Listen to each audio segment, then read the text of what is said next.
Ketahui biasanya, efek domino dari mudik akan adanya penuhnya tempat-tempat wisata di beberapa daerah, utamanya mungkin Pulau Jawa.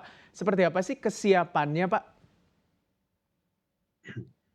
Ya, jadi begini, kita kalau bicara sektor pariwisata itu kita bicara multiple stakeholders ya yang terlibat di dalam sini.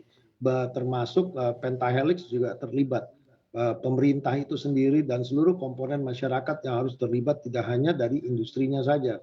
Nah, tentu kita semua di mana kita melihat ya dari tanggal 7, tanggal 8 kalau diperhatikan 2 hari tersebut adalah merupakan hari yang menggembirakan bagi industri pariwisata karena ada berbagai good news yang terkait masalah kebijakan pembatasan itu yang dirilis oleh pemerintah.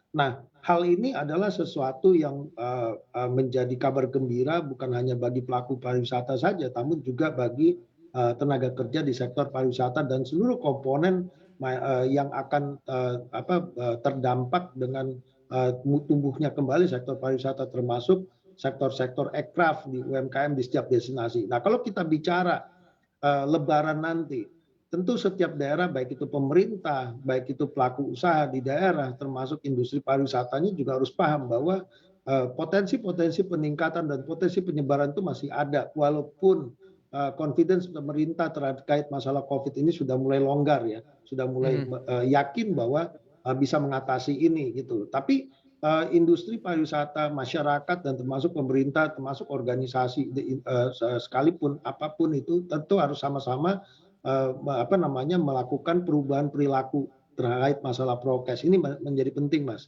Ini menjadi Mhm. PR kita bersama karena kan tidak mungkin ya dengan masuk lebih daripada 2 tahun kita terus pola kita hanya sekedar membatasi, bukan lagi perubahan perilaku. Dan Mhm. sebagai contoh saja, berbagai komentar juga yang terjadi pada saat pemerintah memberikan kemudahan dengan pembebasan tes PCR atau antigen. Ada yang mengatakan masih khawatir karena sekarang masyarakatnya yang sudah lebih khawatir dibandingkan pemerintahnya. Sepertinya seperti itu kan.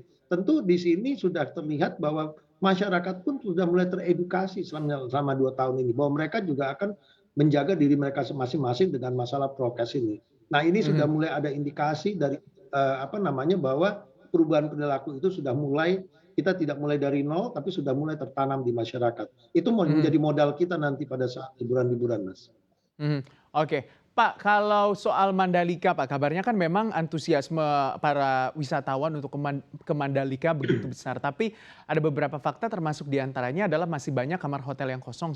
Kurang lebih kalau saya baca-baca, Pak, ada kurang lebih 7.000 kamar hotel yang masih kosong. Apakah memang ini terjadi karena oversupply atau seperti apa, Pak, sebenarnya? Kalau kita bicara Mandalika, kegiatan event besar Mandalika yang menjadi sport international sport ya yang akan diadakan mungkin minggu depan ya dalam hitungan hari lagi kita melihat itu tentu kita melihat potensi jumlah penonton dan kapasitas daya tampung dari Mandalika itu dan juga tentu amenitasnya nggak boleh dilupakan.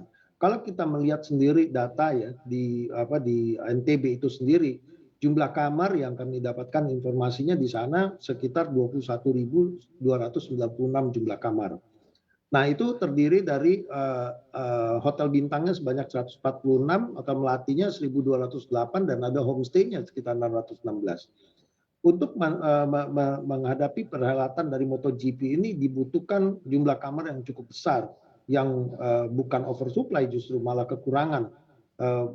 Jumlahnya kamar yang dibutuhkan tuh sekitar hampir 50 ribuan kamar yang dibutuhkan. Untuk itu makanya dipersiapkan bukan hanya untuk di Mandalika di NTB, tapi pola yang dilakukan untuk persiapan MotoGP ini juga dilakukan melalui satellite destinasi ya. Seperti misalnya bisa dari Bali ya kan membantu akomodasinya dan juga dari Makassar yang juga cukup dekat menuju ke NTB ya cuma 1 jam.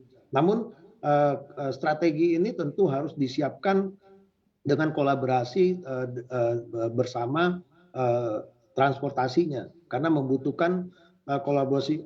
Kenapa butuh kolaborasi? Karena ada 2 destinasi yang yang harus dihubungkan dengan transportasi udara ataupun laut.